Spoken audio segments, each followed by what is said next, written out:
Hello there, this is the chat trap with me, Jamie, right here on Relax Radio. Now, we are spelled without the X in relax because we are all about that positivity. We're all about keeping you updated with everything real that is going on in the world. And today we had a very interesting topic of discussion. I would say it is a social issue that we are currently facing in the world, one that is pressing and one that we need to come to a conclusion about. And what we've been talking about today is gun violence, eradicating gun violence more specifically, and gun policy around the world. Now, one thing that I did want to talk about was I was actually having a conversation with my colleagues with regards to, gun control, gun violence, gun restrictions.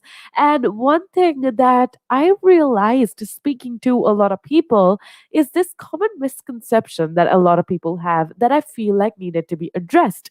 That is the relationship between mental illness and gun violence perpetrators. Now, there's a lot that needs to be spoken about. There's a lot that needs to be discussed. I know that this conversation is not easy to have, but it's the kind of conversation that we are forced to have just because of the kind of community, the kind of world that we are living in today. Again, I believe that it's absolutely important to be aware of everything that's happening instead of blindly being ignorant and just ignoring everything that's happening, which is why I am going to keep you updated with everything that's happening so that you can come up to a plausible, a proper conclusion and opinion of your own. And now, with that being said, the first thing that I do want to talk about is listen. Again, I will tell you that mass shootings have definitely created outpourings of public horror and outrage. That's not surprising. We are all scared. Everything that's happening in the US right now, I'm sure everybody in the US in itself is absolutely terrified for their lives just because of what is going on with regards to gun violence. Now, see, at the end of the day, I feel like tragedies like this are very complex and they're influenced by multiple complex factors, many of which I feel like are still very poorly understood. Like, we haven't acknowledged the actual factors that influence such tragedies of gun violence. Now, I feel like the majority of the public, the media tend to assume rather, that the perpetrator has a mental illness and that the mental illness is the cause of these highly violent acts of, say, horrific desperation or violence or rage or whatever it is. There's always a link of mental illness to, gun violence perpetrators.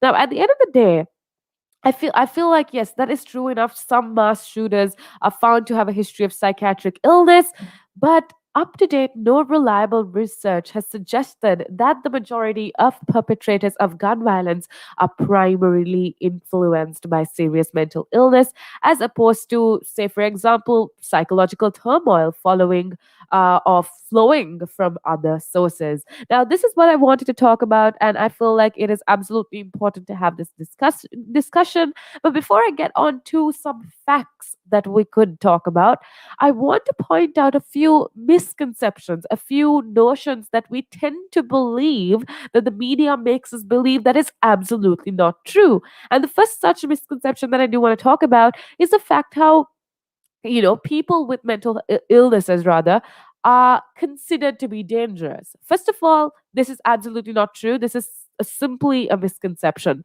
The second thing that I do want to talk about is that there's a common misconception in our communities that gun laws focusing on people with mental illness or with psychiatric diagnosis can effectively prevent mass shootings.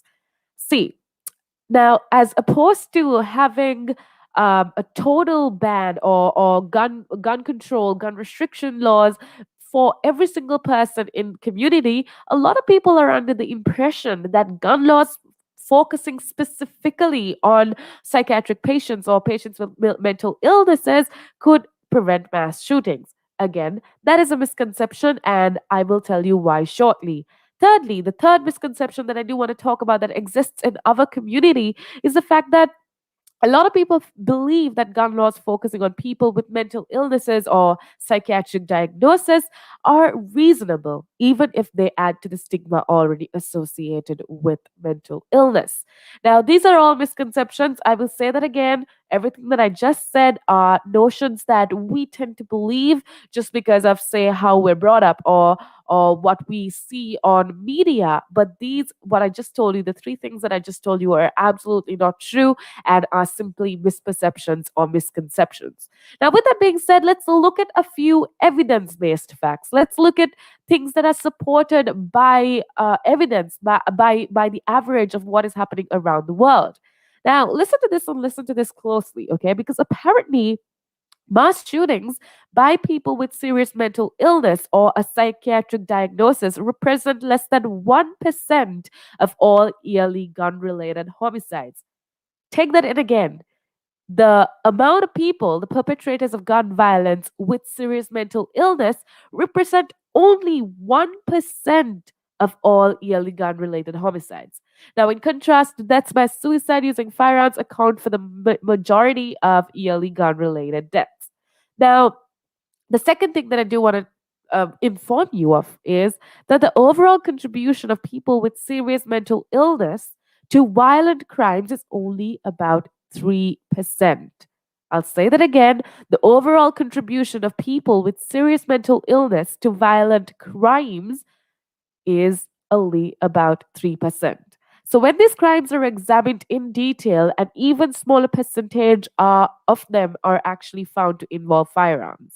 Now, at the end of the day, see, this whole misconception that exists, that there's always a relationship between gun violence perpetrators and mental illness, by these facts that we see, prove to be, well, just that, misconceptions at the end of the day. Another thing that I do want to talk about is how laws intended to reduce gun violence that focus on a population representing less than 3% of all gun violence will be extremely low yield, ineffective, and wasteful of scarce resources. Because, see, again, like I told you before, misconception that a lot of people have is gun laws need to focus very specifically only on mental illness patients, or patients that have been diagnosed with a psychiatric illness.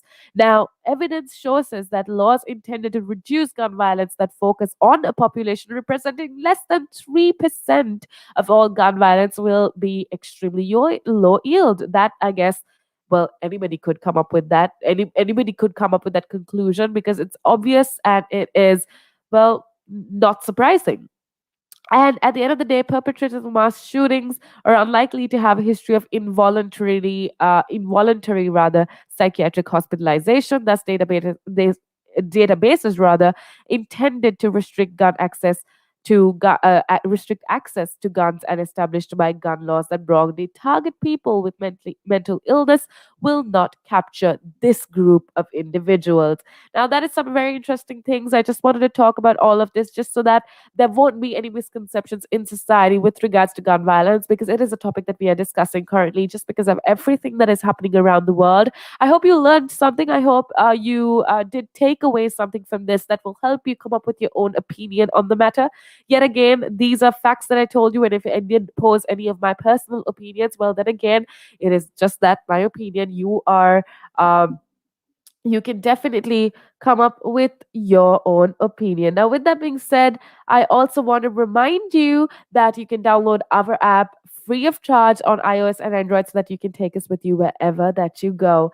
Now, it's about the time that I bid you goodbye, but don't worry, because we got Nick coming up, keeping you company all the way for 3 hours, giving you the best of music with a lot of variety and also keeping you updated with real world problems. With that being said, I just want to remind you before I head on out, I want to remind you to be the best version of yourself, okay? Because listen, it is impossible to live without failing at something, because you can't be so cautious. I want you to get out of your comfort zone. The comfort zone is an amazing place to be in, but you're not going to get anything accomplished. So move out of your comfort zone, because I believe in you. We here at Relax Radio absolutely believe that you are the best version of yourself. And if you're not, well, then I believe that you can work towards achieving that goal. With that being said, it's about time I head on out of here. Have a blessed day ahead.